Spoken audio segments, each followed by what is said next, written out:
Iowa Soybean Association is driven to deliver for Iowa's 40,000 soybean farmers. We're proud to provide objective agronomic research, a helping hand with soil and water stewardship, and timely industry news powered by the Soybean Checkoff. Learn more at iasoybeans.com. There's a topic that never goes out of importance in agriculture, and that is agriculture itself, but really health, physical and mental. We're going to talk about a couple of things here in the next 2 episodes. We've got a 2-parter here coming. Same guest, but 2 parts. So much to discuss with Bridgette Readel from North Dakota. You've probably heard one of her podcasts or heard her on WDAY out of Fargo. She hosts a radio show, hosts a podcast. We'll get into the rural well in the 2nd episode. But first, we need to learn a little bit more about this North Dakota dairy farmer growing up in that era of the 80s who went to college to be an ag teacher or extension, ended up in the field doing agronomy, did that first career. Now she's in the 2nd career of telling stories, and that is what she is most passionate about right now. We're going to find out about what connects us, what new things are being thought of, especially with a generation that questions a lot of things. They do not accept that's the way we've always done it. And that's not the way we've always done every podcast here for the MTOM, but I am Paul Yeager. We are a production of Market to Market and the Iowa PBS TV show, so we hope you find some value here. Here is part 1 with Bridgette. Bridgette, before we started recording, I had to talk about Bison. What's your connection to Bison Nation? I am a very proud alumni to NDSU, where I got my degrees, and always thought that I was somehow going to be an ag teacher. Nope. Turns out you can teach adults, and it's just as much fun, if not more. And you can take whatever time you want on or off, and you're not guaranteed summer break, though, in that case. That's all right. I don't think I'm very good at sitting still and not doing something, so it worked out pretty well as far as adults are concerned to do something around the calendar. When I look at your resume, it clearly that holds up. You haven't sat still very long. You, my understanding, grew up on a dairy farm in North Dakota. Where at? I am from South Central North Dakota, behind the Iron Curtain, as it's referred to here, because in North Dakota, there's a very large community of Germans from Russia who settled here in the late 1880s. And for me, as a former dairy farmer's daughter, apparently my folks were really bad at making decisions. So we not only had dairy, but we have beef cattle on a feedlot, and then we also grew grain crops. And my brothers continue that today, less the dairy situation. We got out in the drought of 1988. Did you have aspirations of staying home there on the farm? You know, in a lot of ways, I think today I would have loved to have farmed, but it really wasn't a choice. Only because I had younger brothers that I knew were going to farm. So I just innately knew that it was my option to go find a job somewhere, that the boys were going to take the farm. If I had have said that I wanted to farm, I don't think my dad would have turned me down, but it just wasn't the right time frame. At that point, not a lot of women were coming home to take over their operations. And I'm going to guess here, Bridgette, we're darn close in age. So we're coming out of the 80s where there wasn't this, yes, everybody come work on the farm. There'll be plenty of fields of opportunities for you all. Pretty accurate? Pretty accurate. In fact, I think in some ways there was discouragement of coming back because folks weren't feeling very good about the economy. There are shades of that right now when you think about we do have some higher interest rates. They're not as high as they were in the 80s. We don't have the drought situation that we did. We don't have the fight with governmental programming like FSA that we did at the time. But there are other pieces of this, especially as we think about soybean and corn prices overall and how that's affecting us. Nonetheless, I do know that many of us that were getting out of college were looking in the early 90s for jobs, and we got a lot of rejection letters before somebody said, you know what, we will hire you.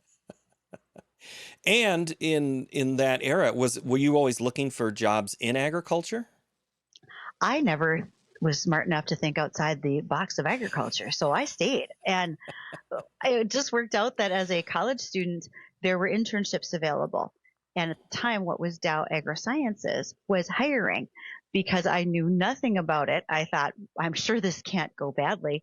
And as a kid who struggled in chemistry, sure, I can be a crop protection rep because that makes great sense. Let's sell chemistry. And honestly, nobody ever said you're a salesman until I was probably about 10 years into my career. But it worked out great. Those couple of internships led to a full-time position, and I chose that over going out and teaching high school agriculture.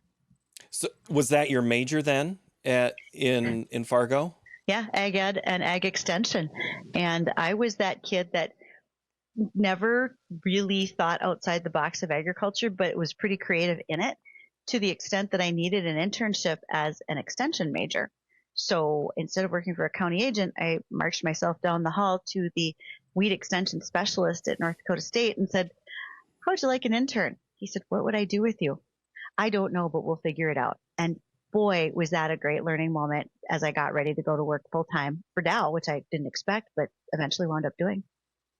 Well, what did you learn in that internship?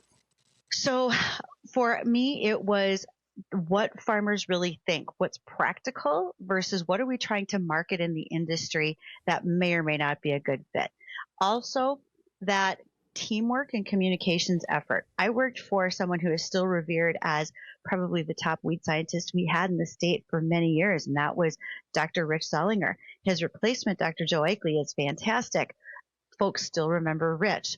And it got to the point that we spent so much time together when we were out doing field tours. On his last day, on his last tour, he looked at me and said, I bet you can say this verbatim.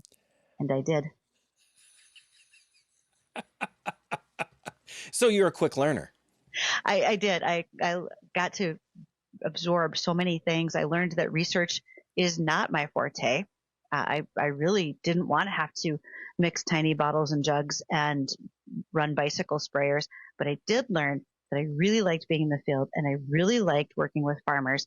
And it was a fun opportunity because that was at the time where we were still on the upward swing with ag chem, right about the time that Roundup Ready was introduced into the market.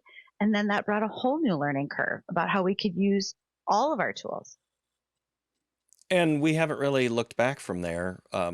However, there could be a little roadblock in that, depending on which state's legislature you look at when it comes to chemicals. And at this point, states are trying to figure things out for themselves because we already have FIFRA, the Federal Fungicide and Insecticide Rodenticide Act, and we follow FIFRA very closely. But there's other challenges that came along the way. Just recently, there was a motion in federal court to vacate the label on Enlist One and Enlist Duo for Corteva. And I look at those things as happening as a hurdle that we as an industry have to overcome, because if we don't look unitedly forward, we're not going to be able to keep those tools. What is happening is you have environmentalists and activists that are trying to pick off molecules one at a time, leaving us with very few things that are still working in our marketplace. And it's going to prohibit what happens to us in the future with positive reactions. And by that, I mean, you have a company like Syngenta who's bringing forth a 6-way stack on 6 different modes of action. And if this label got vacated, that holds up their technology in the future. So we got to keep the ball moving forward, and we have to follow the science. We can't just rely on what seems like a good idea. And water is something that I think when you say the word environmentalist, that's really what this discussion is boiling down to, don't you think? I think some of it comes down to water. Some of it comes down to health. And with current presidential administration, we have so much discussion about Make America Healthy Again, but everybody wants to be an expert on that. And I would rather that we pay attention to what happened with good science and making good decisions than your brother's uncle's cousin's second wife on Facebook telling you what you think you should believe. This is the point of the discussion where I decide which way do I want to go, and I think we'll just she has a good opinion, though. I mean, it's very verified in what she's saying right there. So I should absolutely believe what she says, which is, I would imagine, I guess, Bridgette, let's just move into, because we'll get to your role in the media in a minute. Sure. But let's go. You're in the field for a little while, and that doesn't quite last or stick. What did you do? And So I spent 25 years working for the combination of Dow AgroSciences and Corteva, and I was a sales rep as well as a technical agronomist for them. I covered at one point in time a variety of 4 different states: the Dakotas, Montana, West Central Minnesota. And my job was to look forward on product lines, to help evaluate them, to decide if this was what a farmer wanted for the field or if it was not a good fit for them. I got to be the voice of the customer. I also had the opportunity to train new sales reps and interns. I am very proud of the fact that I had over 70 interns and trainees in my 25-year career with the company. I had an opportunity to do recruiting, as well as lots of presentations where I was able to do that on teams that were bringing forward labels, but also training our internal staff. So that whole realm within Corteva taught me some skills that I'm surprised when others don't have them. I learned negotiation and I learned presentation skills. And it's amazing how many other folks don't get that from their corporate lives. And you're back to teaching adults, maybe not in the high school classroom, but it sounds like the teaching bug and strain of DNA has never really left you. It's never left. I was able to do that through the time in Corteva. After my retirement, and I'm the worst retired person you've ever met, I now am a partner in the AgMafia. And our goal is to continue to train people in agriculture, whether it's young agronomists, whether it's those who have years of service and are looking to improve a specific skill set. But our jobs are to make sure, as a team of crop consultants, that we are able to bring the best information forward that we see at a production level and share that with others who can say, this may or may not work on my farm. But, I hear people doing what you're doing, and I wonder what's the pushback, because so many times, I mean, we know it in all these other professions. Oh, continuing ed, back to education, continuing ed, professional development. But I thought farmers knew everything. They didn't have any need to learn anything new. We've got new folks coming into the business that want to help sort out the noise. I often think that when you graduate from college or you start your farm operation, your agribusiness, that first year, you're trying to put all the pieces together. You try to decide what's most viable and what's not. And now moving forward, you're ready to sort that out. And sometimes having those who've had the hands-on experience and a few years on you, right? A little vintage, that helps you make better decisions. Some of those old chemistries are coming back. How do we use them? Where are they most effective? And that's an opportunity where I get to help, but I also get to talk about current chemistries, cultural practices. Not every practice fits every farm, nor every piece of land. And so if we can help talk through those and find the best solution for what's going on in that particular piece of ground, perfect. Well, it sounds like you're a painter, broad strokes, but yet you fine tune, Sure. whether it's this field or that field or the other one across the road. You don't want to see how I painted the bathroom, though. That was pretty tragic. Hey, you have to have a fault somewhere, and if that's, I'm not saying fault, maybe not as strong of an area as we'd like to have. I'll take fault. It's all right. I've got thick skin. It's fair enough. Trust me, don't look at my lines. My sister-in-law always gets mad at me when I look at her lines. I'm like, how'd you get it so straight?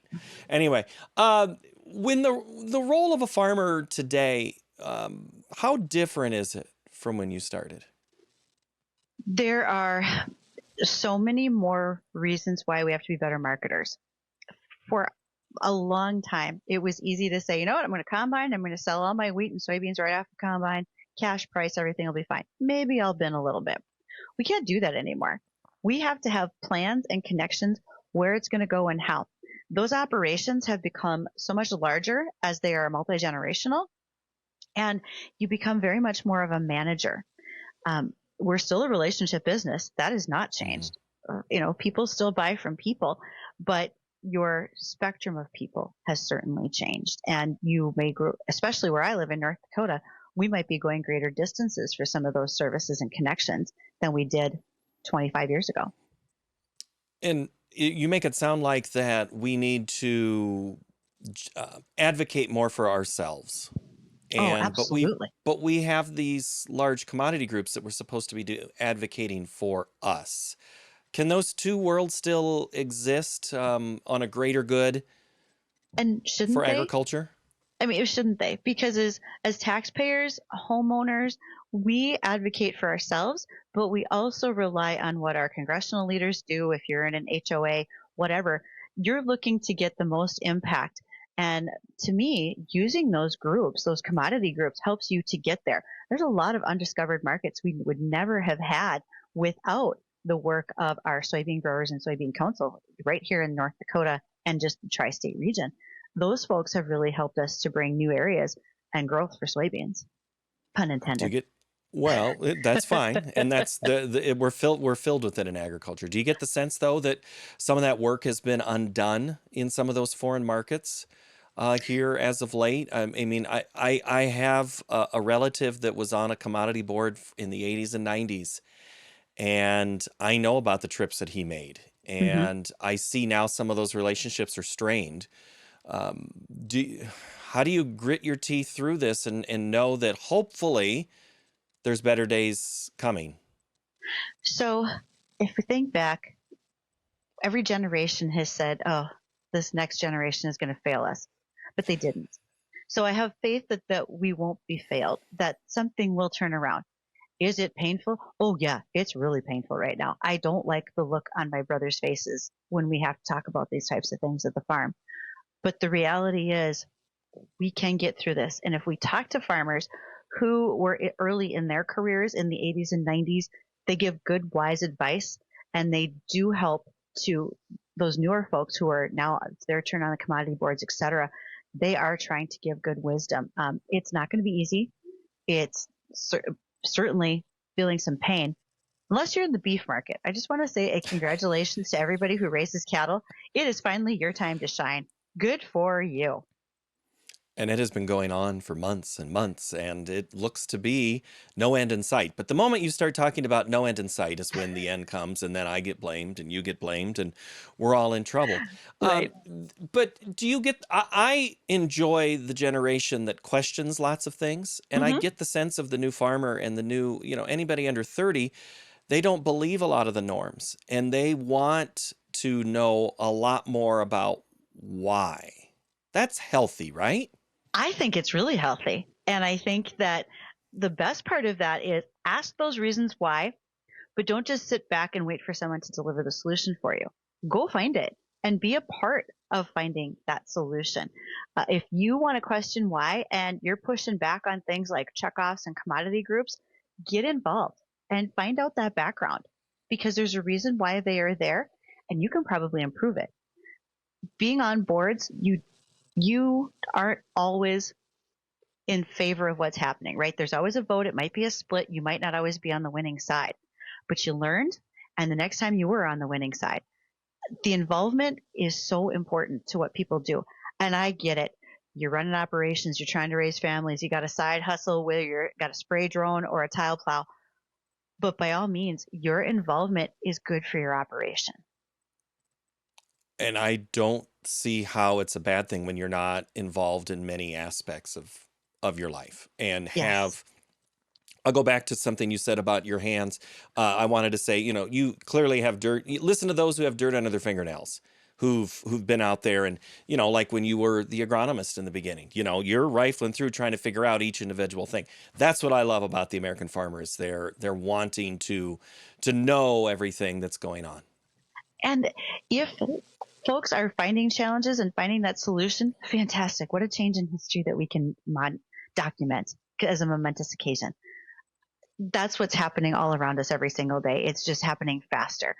I think that it is outstanding for people to get involved, to ask the questions, and to do more.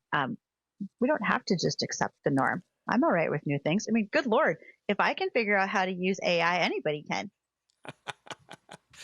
Right. Your face looks great with AI, or that's mine. That's my face that I have done that with. It's okay. Little Photoshop got better. It helps. I use the soft filter now. That's how I get around the age.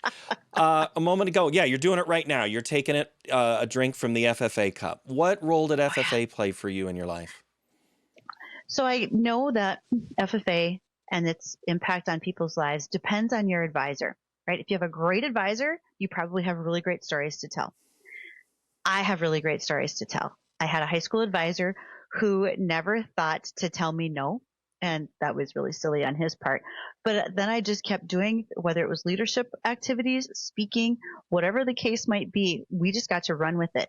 That led to a state officership for North Dakota that allowed me to participate in national contests.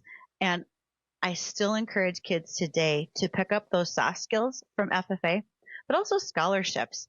If you're going to go to a 2 or a 4-year school, why wouldn't you take every scholarship dollar you can get your hands on? Because why graduate with debt? Go get it. It's just out there, right? You just have to go achieve it. Apply yourself. Because Apply it. Sorry. when you are applying for those scholarships and looking for the exciting the exciting part of getting the check, et cetera, it's a little bit like when you're job hunting or you're working in your job for your bonus, et cetera. These are skills you're going to need throughout your whole life. Apply, follow through, be able to sell yourself. I mean, the greatest selling skill of all is when you got married. You were able to sell yourself to your spouse. They said yes. You're going to have to do that through your whole life. Whether we think we're salesmen or not, we are. And I have not done a sales job. However, I think putting someone on television is still one of the greatest sales jobs that I have to do. When I was that young starting reporter knocking on farm to farm, they're like, go do a story about, grain or whatever. And I'm like, okay.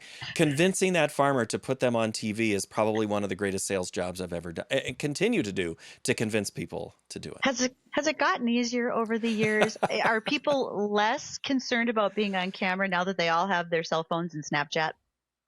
A little bit. There's always, but we also have so many different platforms where you're not as known for local news or network news or your publication, whatever it is specific to your industry. We all have our silos of, I've never heard of this podcast or I've never heard of this show. And so in that way, it's like you do have to do some sales to convince, like, what's your organization's angle? I'm like, there's no angle. This is just a conversation. Whatever you say is what's going to be the angle, I guess. Absolutely. And I think that folks have so many interesting things to say.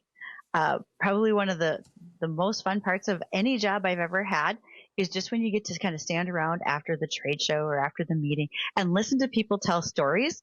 That's when the greatest stories come out. That's when the greatest knowledge and information happens. That's why the AgMafia decided to start hosting Agronomy on Ice, because all of that stuff that happened after the trade show was so much fun. We just now do it for a whole day long. So you can talk farming, eat food, and go fishing on frozen Devil's Lake, North Dakota in February. That's enough F's to keep your attention. And something that the North Dakotan does differently than any of us. Winter, that is just, it's not an inconvenience. It is just a way of life. I don't make you stand outside. I'll make sure you can get in a warm fish house. You've mentioned AgMafia a couple of times. Tell me what that is. I have a partnership with 2 crop consultants here in North Dakota. Combined, we have well over 80 years of experience in the field, not only as crop consultants, but we've all had our previous jobs, whether it was working for Corteva for myself. The guys were adjuvant experts for a U.S. distributor, and they have the opportunity to talk about everything from when the seed goes in the ground, problems on the planter, all the way up to weed control. And I get to fit in there with a variety of different topics as well. And we get to go out and speak to groups. We get to be a part of training sessions for agronomists. And above all, we get to host Agronomy on Ice because we like to talk about farming. Who's your audience? For Agronomy on Ice, farmers. Yeah. We've got the last couple of years, we've had probably right around 400 people attending, and farmers get a chance to come in. You know, when you go to a trade show, you always have that desk in between people, and it feels very formalized. But when you do Agronomy on Ice and you're standing around in your coveralls with a beer in your hand and you're in a fish house, you have a tendency to be a lot more honest about whatever product it is that you want to buy or you want to sell. And that's what farmers appreciate being able to do, that relaxed atmosphere. You mentioned working heavily with farmers. What's the role with those off the farm, either who still have a connection to it, but those who need to know what's going on? So after retirement, I was approached by a local radio media group to host a once a week 10-minute segment talking about farming. And I had been recommended by one of my Twitter followers. And they reached out. We started. 3 weeks later, they asked me if I'd work for them. And now I do. And so I host a weekday radio show all about ag and weather called Weather and Ag in Focus. But fully 50% of my audience is a non-farming consumer. So my job every day is to bring information to farmers that they can use in their operation, but make it simplistic so that the consumer listens, asks questions, and isn't in fear. My greatest goal is to make sure that legislatively, when we need to do things in the state of North Dakota, especially, folks are on board with us as farmers, that they aren't concerned that we're trying to do something behind their back, etc. We want people working together. But do you get the sense that someone's like, ugh, it's just the farm show, I'm not going to listen? Surprisingly, I don't. And I've tried to incorporate some very different things into that. I have some friends who've become friends. They were listeners initially, but they will send me questions such as, when you see a field sign advertising seed on a field, does that mean that the seed company owns the field? Well, instead of them just asking me, I bring them on for a slightly irregular segment called Why Do Farmers Do That? And they get to ask those questions so that they understand. I have teachers who listen and say, wow, I heard you talk about the Adopt a Cow program from the Dairy Alliance. How do I get signed up for that?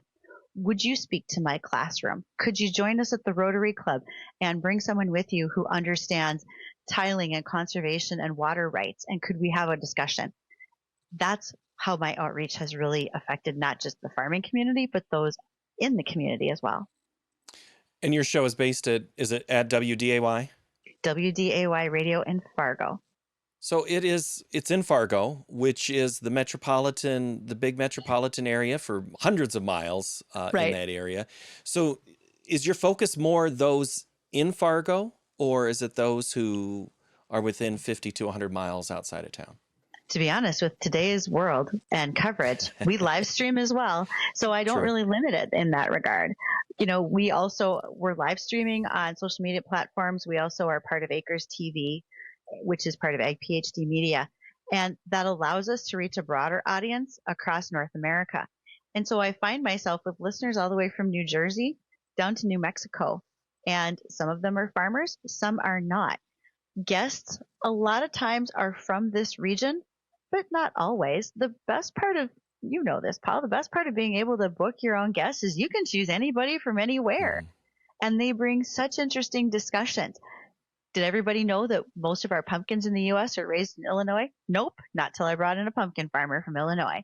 How come we have so many tomatoes in Indiana? Well, let's talk about that, because it's all part of our food processing cycle in the U.S. And Market to Market's on in North Dakota, and they didn't know that. We did a story about pumpkins in Illinois. In fact, we're about getting ready to rerun it again because there's been an update to it. That to me is, so I talk often on this podcast about what a state fair does, the Iowa State Fair. That's a big thing that we do at Iowa PBS is we cover the Iowa State Fair. Yeah. And that's, we do that. That is 1 million people coming through from urban and rural areas. And I always ask the Secretary of Ag, like, what's your message this year? Is it different? Why do you need to keep having it? Because he always talks about the water, the community, the food, the jobs. I just had a discussion with somebody about jobs in agriculture, and that there's not enough people on the farm to do the jobs on the farm. I'm not talking the labor issues. I'm talking all of the technology and science that goes along. Mm-hmm. So agriculture has to do a better job of marketing and recruiting off the farm now, probably more than ever, right? Well, we've got to recruit. That's number one. We need people to fill those positions, including, we're at a shortage of large animal vets. You know this very well, Paul. And we not only need those vets who can show up in the middle of the night when you have a cow with a prolapse, but they can also be a part of APHIS inspections at the borders. But also, when you're in a community like Fargo, which is very heavy in manufacturing, we have a Case IH plant here that builds Steigers. We have a Horsch just outside of town that builds tillage tools. When those companies start experiencing layoffs, what is the impact that has to Main Street? Many people that think that just happens in a town of 900 to 1,000, and that's a big impact. But even in the Fargo metro area, and I use metro loosely, considering, Des Moines is a little bit bigger, but people don't understand what that does to all of the businesses, how that affects that layoff can affect so many other places all around town. Me putting that information in front of them helps them refocus and think about the importance of ag in their everyday lives, even if they don't think they're involved in it.